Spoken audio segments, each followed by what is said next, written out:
Mochi Mayhem plays a crucial role in Pokémon Scarlet and Violet. 2024 was a very dry year for mainline Pokémon. There were no new game releases during that calendar year, but it wasn't a complete wasteland. It was right at the very start, but we did get the Mochi Mayhem Epilogue to Pokémon Scarlet and Violet in 2024. As we've hit the anniversary of that Epilogue dropping, I've been thinking about this closing section of the Gen 9 titles again. And I think this epilogue holds a perhaps underappreciated importance to the games. So I wanted to talk about it for a little bit. So for me, that final quest of the Indigo Disc DLC, it was a nice way to wrap things up. We discovered the hidden treasure of Area Zero, Kieran had his own little redemption arc speedrun. There was a lot of action packed into it, and it provided a fair bit of closure for the main story points. I remember what kind of bummed me out though, was that there wasn't really a post-game to it. That sounds kind of strange, a post-game to a DLC. But what I mean by that is getting to have these little slice-of-life interactions with the characters after the main events of the story. Carmine and Kieran were such central characters that go through so much in the DLC, and become really important to us. I'd argue just as important as Penny, Arven and Nimona in the base game. I genuinely think they're all on the same level as meaningful characters. And after the Indigo Disc DLC ends, they both just disappear. They are nowhere to be found once our adventure with them is over. Now, this could have been 100% on purpose if the Mochi Mayhem epilogue was planned from very early on. But regardless, it was something that was very noticeable upon finishing the DLC of Scarlet and Violet. I remember running around Blueberry Academy looking for them. Learning from, I think it's an NPC somewhere that tells you that they've taken a break from their studies. So I hiked over to Kitakami to see if they were hanging around over there. Nowhere to be seen. So this epilogue gave us that closure, I guess you could call it.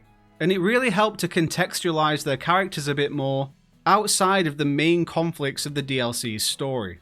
Give us a bit more of an idea about where they've landed as characters and personalities after all the craziness we went through together. And as I think about it more, actually, I guess I'm mainly talking about Kieran here.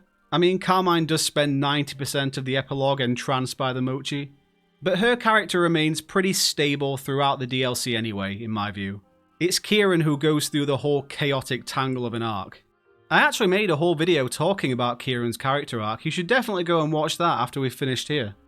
So it's good to see what the end product of all that was. He's a much more composed and confident Pokemon trainer now, but you can still see the introvert in him. He's still on that journey, still a work in progress, like we all are growing up, but in a much more self-assured way now. He's found some much needed direction. And this epilogue is where we actually get to see a bit of that character development in action. I do like how he maintains his look from the Indigo Disc though, the tied up hair in particular. Because it cuts out that connection that a lot of us will have made in our heads about this being good Kieran and this being evil Kieran. I mean, I don't think he was ever evil, just going through some stuff. He kinda has a mix of both now. He has the look from the Indigo Disc, with, for the most part, the body language of the Teal mask. He's rounded out into an average of all the up and downs he's been through. So that's the first point I wanted to bring up here. Seeing the main characters display the end results of their development through the story. Seeing who they've become. That's a huge role this epilogue plays in Pokemon Scarlet and Violet. It also helps tie the DLCs together with the base game through having the characters from each cross over and interact. So as much as I love the Sword and Shield DLC, mainly the Crown Tundra, probably the biggest criticism I had of that was that it felt entirely disconnected from the base game. And I don't think that's inherently a bad thing, but I still want to feel like I'm in the same game, you know? And one of the good ways to do that is by having characters from the base game appearing in the DLC areas. I don't know about you guys, but I was gutted when Penny, Arven and Nimona were just completely left behind when we travelled to Kitakami in the first part of the DLC. I almost felt like I was abandoning them. It felt like this weird secret, especially seeing as you can do the Kitakami trip at any point during the base game. There's no canonical place within Pokemon Scarlet and Violet's timeline when it takes place.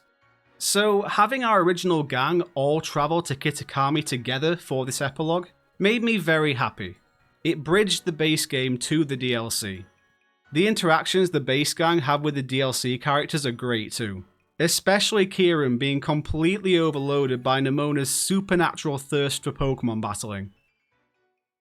The next point is sort of double-edged, with Mochi Mayhem having a crucial role in not just Pokemon Scarlet and Violet, but also in the mainline series as a whole, that being the distribution of the mythical Pokemon Pecharunt.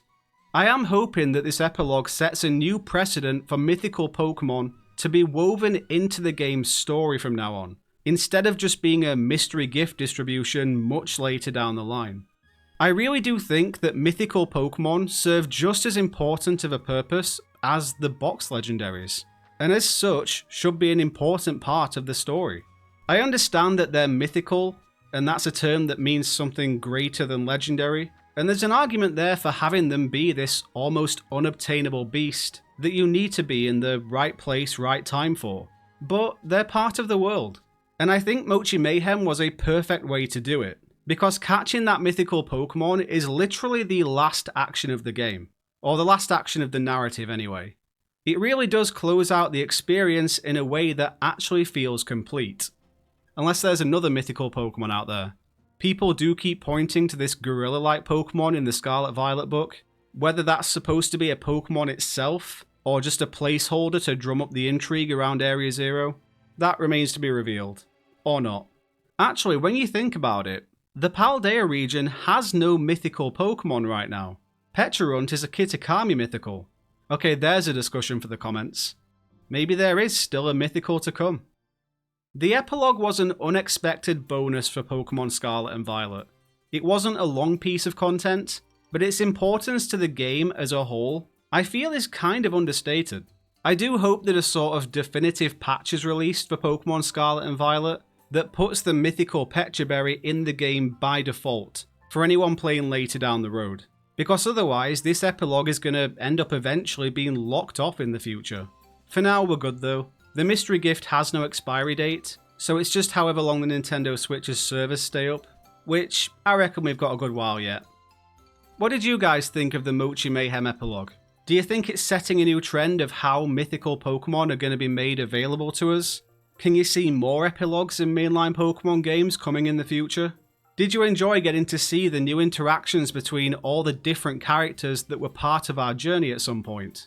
Any musings you have about Mochi Mayhem, drop them all down in the comments. While you're down there, please do drop a like on the video, totally free, helps a lot. Subscribe for more Pokemon content, join the Discord, we have a great community growing over there.